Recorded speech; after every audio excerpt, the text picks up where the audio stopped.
Hi, I'm Coach Corey Wayne, and this is my video coaching newsletter. And the topic of today's newsletter is going to be red flags, my sweet girlfriend and her dark past. Well, this is an interesting email. So the guy's 25, the girl's 26. I don't know how long they were dating before he found out all this stuff about her past, but they've shared everything. And so this particular guy says he's been through the audiobook of 3% Man 40 times, but he's only read it about 2 times. And so he got involved with this girl. I don't remember how or if he even said, but they've been dating for a while. And so come to find out, her body count, again, she's 26, is over 35. There was an ex-boyfriend. She had an OnlyFans account, but supposedly there weren't any nudes or anything like that. People are like, sure, Corey. It's like, I'm just giving you the data because we got to look at what we got here so we can make an intelligent, informed decision. Because this guy's in a relationship with this girl, and he's trying to decide, should I stay with her or should I go? Because she hasn't done anything, at least that I've seen that's glaring, to show that she lacks character. She's very honest and forthcoming. She's been into self-help. She came from a broken family. She worked as a waitress, working topless for 2 years. And then she supposedly, here's the big one, worked as an escort for 2 months, but only had 2 clients. I know what you guys are thinking. Everybody's laughing in the comments now. But so, because the old joke is that for guys, when they tell you what their body count is, you cut it in half. For women, you double or triple it. So if she's saying her body count's 35, it could be as high as 100, potentially. We just don't know. It's all based upon her character. Somebody that's an escort for 2 months, having sex for money, only had 2 clients. Does that sound believable? If they're doing it for 2 months, unless these were repeat clients and they kept them busy. So I don't know. I don't know what the story is. You guys have been on the dating apps, especially dating apps like Hinge. You've noticed in the last several years that there's a lot of girls on there that act like they're there to date, but really what they're looking for is the gullible guys that have more money than common sense. And they basically want to get paid to hang out and date and have sex with these guys. So maybe it was something like that. And typically in those situations, the girl's coming over, hanging out with the guy for $1,000, $2,000 a week. Something like that could keep a girl busy for the 2 months, but we don't know. So there's obviously these are some of the red flags, but keep in mind this guy's already in the relationship. It's easy for us sitting there to watch it, just go, she belongs to the streets. So in these situations, because these things are going to happen, you get down the road and then you kind of get a full picture of what you're really dealing with. It's easy for us sitting on the outside because we don't have any emotional ties to this one way or another, to just say, pfft. But we got to look at, and because I always say, we got to judge a person by their actions, not their words. And so far, I mean, this is a little bit longer email than most, but there's a lot of good detail in here. So let's go through it and see what we can see together. He says, hey, Corey, my name is Bob. I'm 25, living right here on Earth. Oh, congratulations, Earthling. My first email sent your way was titled, Am I being tested? Should I back off or both? A little over a year ago. Since then, I made a lot of progress. While I've only read the book twice, come on, man, he says, I did at least highlight the absolute fuck out of it. Well, I just said the F word, so there goes the demonetization on Facebook. Have referred back to it in bits and pieces many times and have listened to the audio version at least 40 times by now. Your work has been the foundation to my success. Thank you very much. I've done quite a lot of practice over the past year and a half dating, and especially out in the bars and nightclubs, becoming familiar with women socially and intimately. As a consequence of all this preparation, well, remember what we said about what Confucius said. Success depends upon prior preparation. And without said preparation, there's sure to be failure. So he got prepared. And then when his opportunity came, he did well. But we're trying to determine if he made a good choice. When the most recent opportunity to make my move on a beautiful woman presented itself, I went for the gold and passed with flying colors. Well, almost. So I met this gorgeous woman. Her name is Jessica. She's 26, and we met in class studying together. We both work full-time and study part-time. I got talking to her pretty quickly, and about a month later, I was able to nail down a walk, just me and her, after class one day, and lined up a date night for the following week. We got talking about ourselves, and the common interest between us was health and fitness. I mentioned that I was into lifting weights and indoor rock climbing and invited her along. This took some of the surprise out of the mix, but still kept it exciting as she'd never been before. Coincidentally, she happened to live in a neighboring suburb to the one club that I had been parking my car at before catching the train into the city for a class. During our time together, she proceeded to mention that she didn't have a car, and I was welcome to park my car in her unit's car space. You can park your car in my garage anytime, baby.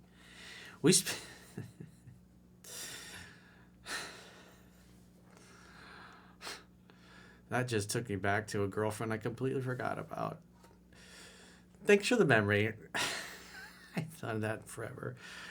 I know I'm not going to share. We spent no more than an hour together that afternoon, and later that evening, I received a text that said, quote, "Thanks for catching the ferry with me. Without any hesitation on my part. Or any initiation on my part, my bad. I'd also noticed that every week when I got a class, she would never fail to make eye contact with me and give me a rather big smile with a somewhat extended amount of eye contact. So he's taking his time. It's somebody he sees in class. She's checking him out. She's on the other side of the classroom. These are kind of fun because you can kind of just let them happen. But if you sit there and you have staring contests and you hesitate and you don't engage her in conversation, you just stare, she will determine you're a beta. If you smile, you chat her up and talk, maybe you're selective, maybe you're taking your time, maybe you're taken, but you're happy to talk to a pretty fair maiden, just to see what she's like. I set a definite time, which she complied to, picked her up, and off we went to rock climbing gym. It was heaps of fun. I was totally calm, cool, collected, confident, and steered the conversation in a lighthearted and positive direction and took the lead on everything without being pushy or stubborn. I kept her doing 70 to 80% of the talking, and I basically followed your book to a T. And after climbing, I drove her back to her place. We were talking about grabbing dinner and playfully said, "So dinner's on you back at your place, right?" And she said, "I've actually got some leftovers from last night.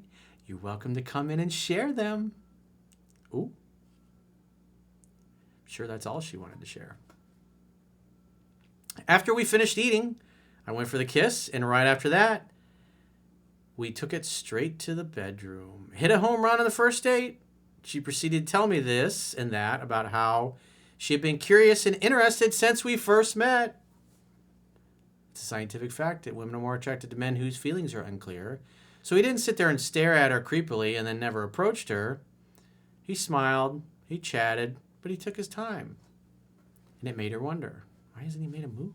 Why hasn't he asked me out? Does he have a girlfriend? Maybe he doesn't like me. So things come to, they're looking pretty good. I didn't stay over that night. She flaked on me the next time I set a date with her, said she'd forgotten that she made other plans. She apologized the next day and hasn't flaked on me since. Well, that's good. You always look at what people do, not what they say, and that's what we're going to have to do in this particular case. We began dating regularly, and she mentioned that she only likes to date one person at a time, but didn't hold me to it. I was having such a good time with her that I only really wanted to see her. Slowly, we started seeing each other more often each week. Getting to class late became a recurring problem. No explanation required there. That's very naughty. Extracurricular study activities. I took her out to multiple different places almost every time I saw her, and still do. I plan things sometimes based on hints she gives me about what she's interested in, and have surprised her a few times with epic date nights and adventures, especially on her birthday more recently. Setting things up so as to become an unfolding of the evening like you described in the book sure does make for a great time together. She started showing signs of a 9 interest level about 2 months in. And about a month after that, she subtly brought up exclusivity, which I picked up on and sealed the deal. It's been 4 months since then. Okay, so it's 6 months total. And things have been going pretty smoothly, and they still are. Now for the messy stuff. Dun, dun, dun. She's opened up a lot about herself while we've been together. So this guy's spent half a year with her. So it's not easy to just pull the plug. It's easy for us to sit here and go, oh yeah, she belongs to the streets. But we got to look at her actions. Because sometimes you don't find these things out. Like he found this stuff out about 6 months in, apparently. He says, mostly before we became exclusive, but also after, and there have been a few concerning bits and pieces of information. So we'll go through them in order. These are all a bunch of bullet points. He says she comes from a broken family. She was kicked out of her mom's place when she was 17. She never really had a relationship with her dad until more recently. Both her parents remarried when she was really young. She worked as a topless waitress at parties over a 2-year period and worked as an escort over a 2-month period where she slept with 2 guys. 2 guys. Only 2. I can just imagine what the comments are like. Do you guys believe that it was only 2? Was it 20? 200? Or was it really 2? She was an alcoholic in her early 20s for a few years. She's had 5 boyfriends before me. None of them ever really dated her or took her out anywhere. But yet, she still was in a relationship with them. Isn't that interesting? Only thing that matters is how they feel about you. One of them died from a drug overdose administered by someone else. Sounds like she made great choices in the past. One of them she dated for a year, and that ended when she found out he was seeing other people the whole time and had basically been lying to her about his entire life. Well, those things will happen when there's no strong dad or masculine presence to guide her. She's got to figure it out on her own. One of them is a 110-kilogram MMA fighter on steroids who was pulling doors out and throwing shit around until they lived together before she left him and got her own place. He also sold drugs to help make a living. He sounds like a delightful human. That one was last year, so I sure do hope I don't have anyone coming after me. If I did, it probably would have happened by now, so I'm not too worried anymore. He crashed her car when they were together, and she sold it for the money required to get her new place. He cheated on his ex with her when they started a relationship, but she didn't even find out until months later when they were settled in together. She told me her body count is around 35. Well, what's the verdict, guys? Do you believe her or not? She's on her phone all the time. She was terrible with money and didn't keep any savings from her prior years. She becomes anxious easily and used to suffer from pretty severe anxiety attacks. She also tends to be a little insecure about how she looks. She needs a bit of reassurance when she gets worried about things. Again, this is what happens when there's no daddy. No daddy in the household. She often jokingly asks me things like, do you hate me? Or, are you sure you still love me? In which case, I just reassure, then we're all good. She created an OnlyFans account with her last ex, because he wanted to, and posted provocative images on there without showing any actual nudity or pornographic content. She told me they filmed that stuff privately for themselves but didn't post it anywhere. So it's out there. The account was still open after we were exclusive, but it had totally been inactive for a while. And I told her to completely delete it ASAP, and she did. The important thing is she did. She deleted it. Because we've had plenty of emails over the last several months where women are in these situations and they get caught and they say, oh yeah, I'm going to delete that dating profile. Yeah, I'm going to delete that OnlyFans. Yeah, I'm going to delete my Seeking Arrangement account. And yet, it's still active. So in this case, she's deleted it. To round it all off, I haven't exactly done everything perfectly either. She knows all about my sexual history. Gentlemen, don't kiss and tell. It's in the book, bruh. And I've thrown around plenty of unnecessary bits and pieces of information that I would have been better off keeping to myself. You slipped up. It happens. I guess that's what happens when you only read the book 2 times, right? Well, that's on you, bro. She told me that she used to do modeling photo shoots and had a lot of pictures on her Instagram. She's since cleaned it all up. She has 5,000 followers and quite regularly gets DMs from all kinds of people trying to shoot their shot. She gets asked out pretty often too. She tells me about all of them. An incident arose a couple of months ago where I asked if I could see her Instagram DMs and check out all those messages. She offered no resistance, and I had to look through them with her. Well, you can always delete those, so... It could have been the sanitized version, but the fact that you just out of the blue asked her and she says, sure. That's better than her going, why do you want to see it? This is my private stuff. You can't see it. It's not for you. You're just insecure.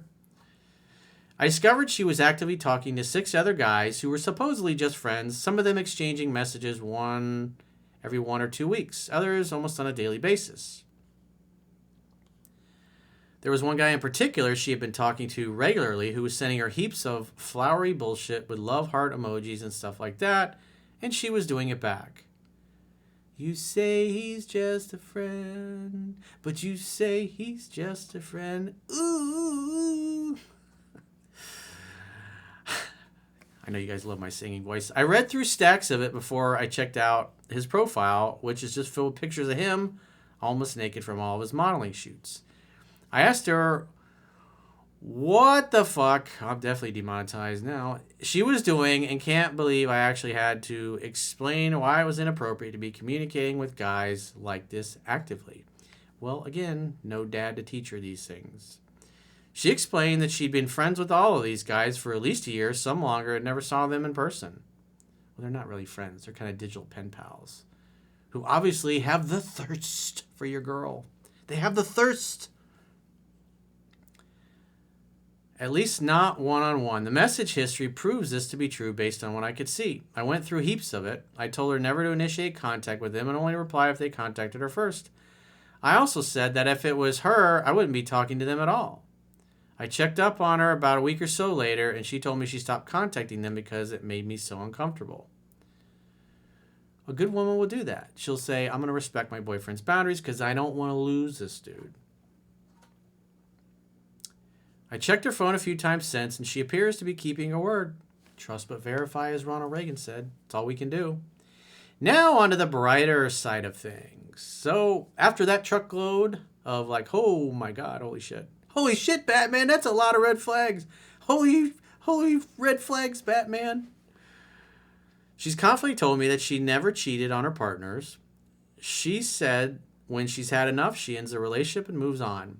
She took time alone to herself to process things after her last relationship ended and didn't plan on getting into another one anytime soon. That changed when I came along because things went so well. And of course, you're just an awesome human being because you got a great coach. She's super ambitious. She's already opened a business on the side and is creating an income using the skills and qualifications from the course we just finished together. She's held down her new job for this entire year and has a promising plan for where she wants to take it over the next few years. She lives alone. We hang out at her place all the time. It's kept neat, tidy, and in order. That's important. She's working hard in the gym and wants to compete in a girls' bodybuilding competition next year. Just don't get too masculine, because then she'll start looking like a dude. It's such a turnoff. She's ambitious about building up wealth through a property portfolio and wants to have a loving family in the future. She's done an exceptional job at managing her finances over the entire year. She seems to be open and honest about everything. She's told me all about herself and doesn't seem like she's hiding anything. She's heaps of fun to hang out with. She's got a good sense of humor, and we laugh and banter really well together. She enjoys spending time with me and doing things I love to do, like training, spending time in nature, and going out to places here and there for fun. She's really good in bed. Well, obviously, she had a little experience. And absolutely gorgeous. He sent a picture, and she is. And he's a handsome dude, too. He kind of looks like, if you ever saw the Superman, the one in the 90s, I think the one with Terry Hatcher. I think that's the one. No, not that one. A different one. The one that came after that. He looks like that Superman guy. He says, so it's not going to be hard for him to find somebody else if he has to move on. We have sex 2 to 3 times per week on average, sometimes more, especially when it kicked off never less. She's extremely kind to me. That's super important. Proves to be very reasonable, and she has a very supportive nature. She's a great communicator. If I ask her to do something for me, she does. She cooked really nice food for us, helped me out with errands, and got me things I needed when I asked her to. Even surprised me with a logo she'd made for business I'm just starting to put together. She doesn't smoke or take drugs. She is focused on her health and fitness. While we go out from time to time together, it's no longer a major part of our lives, which is refreshing. She never yells at me, reacts in extreme ways, or starts arguments. Super important. Easygoing, easy to get along with, right? The most that tends to happen is that she needs to vent about something on her mind that's bothering her. There was one instance where she was extremely pissed off with me about something, and it still did not become an argument. I use the communication skills outlined in the relationship phase of the book, and everything gets resolved without much trouble, if any at all. Well, when a woman feels heard and understood, the legs open. And when they don't, the legs close. And she's able to communicate without turning into a hothead. That's a good sign. She's put a lot of work into herself through therapy. Now, most people will not do that, so that's a plus as well as different avenues of self-help over the years. She has overcome so much of the trouble that affected her in the past. It's a common interest between both of us. We both really appreciate the resources and information we share with each other. When she starts inquiring about how I was able to create such a loving, effortless relationship between the two of us, I informed her of your book. The one with this handsome man on it, of course. She was really impressed and has since mentioned or referred your work to a few friends as well as one of her work colleagues. Well, thank you to the missus. Much appreciated. Referrals are always appreciated. The title of this email is a bit of an oxymoron. Despite all the red flags, I haven't actually had to do much to help her out. Her attraction level towards me appears to be in the 9 to 10 range, and so is mine towards her. I love her and she loves me too, and she's told me that I'm the best boyfriend she's ever had, and this is the first time she's had such a healthy relationship. No one feels smothered or underappreciated. We're both comfortable having space from each other without creating any drama. Very, very important. Time spent on the phone is kept to a minimum and everything gets shared when we see each other in person. We always have such a good time together. I put a lot of work into building a stable, supportive relationship with her. When I look to the future, I only see things getting even better than they already are. She's also easily the most beautiful woman I've ever slept with. She is sexy as hell. My body count is 8, and she is the most recent. It would totally break my heart to end this relationship, and if I do, I am simply not going to find someone else who is ready, open, available, with a high interest as is kind, sexy, fun, loving, and supportive of her.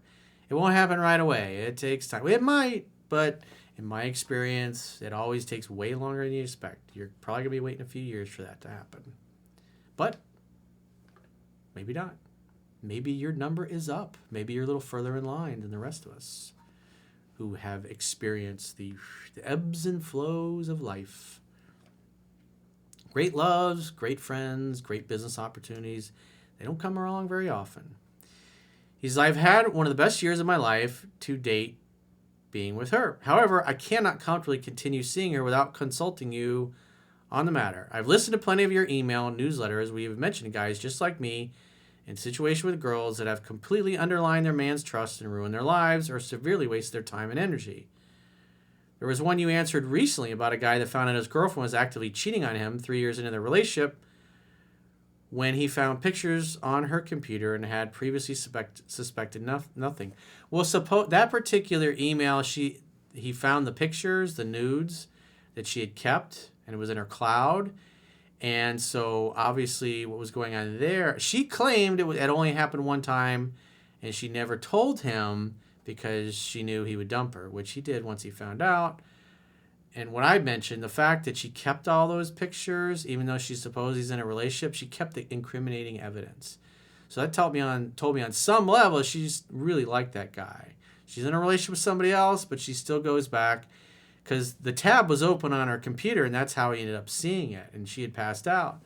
And so she has these open, even though things are great in their relationship, looking at her having sex with this other guy. So it's not like she's deleting that and moving on. She's having some kind of fantasy. Who knows? Maybe she's still talking to the guy. Doesn't really matter because that chick belonged to the streets. I honestly, seriously doubt that anything like this is going on with my relationship, but how will I ever actually know? Time and repetition. You got to spend enough time with her and see what she's really like.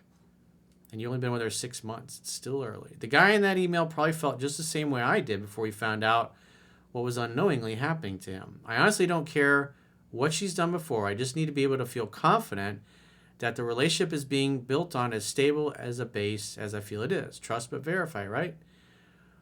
Well, so far, I haven't seen any behavior that would show that she's still this person. She seems to be operating with integrity, which these other emails have not. Like the girl who supposedly just cheated one time, but she still had all the pictures open. She still cheated. 3 years the dude gave to her. Never, ever a red flag, no problem ever. She cheated, and if those pictures would not have been there, he would have never discovered them, and he would have never known, and he probably would have married that girl, and she'd have got away with it. Unless he eventually found her cheating before. You just don't know. You do the best you can. You got to collect all the data you can so you can make an intelligent, informed decision.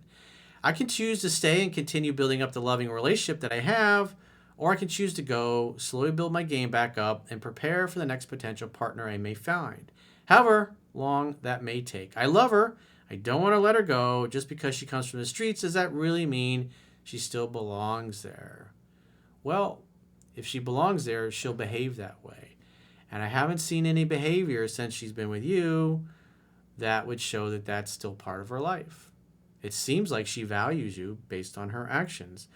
And the fact she's so open with her phone and everything else, it's, as Ronald Reagan said, trust but verify. That's all you can do. This particular case, it's just this one only, because she's been so forthcoming and open, I would give her a chance. But again, you got to trust but verify. It's only been 6 months. People can hide who they are for about the first 90 days. So you're about 3 months and kind of seeing the real her. What happens 6 months or a year from now or 2 years? Then you can make an intelligent, informed decision. So all you can do is see how it goes. Take it day by day. Live in the present moment, because that's the only moment that really exists anyway. So from what you shared, it looks like that part of her life she's left behind. She's gone through therapy. She's done the work on herself. 97% of the people ain't going to do that. She is doing that. So if it was me, if I was in your shoes and I had the same experience as you had, I would give her the benefit of the doubt until she screws it up. That's all you can really do, because based on her actions and the fact that she's always done right by you, warrants she's earned your continued openness to her continuing to prove herself to you that she is this person that she's been representing and doesn't have all these weird secrets going on the side, like a burner phone or something like that. But you don't know. If she is that, eventually at some point she's going to slip up and you will find out. And if that does happen, I assume you'll be sending a future email in. So if you got a question or a challenge and you'd like to get my help, go to understandingrelationships.com, click the products tab at the top of your screen, and book a coaching session with yours truly. Until next time, I will talk to you soon.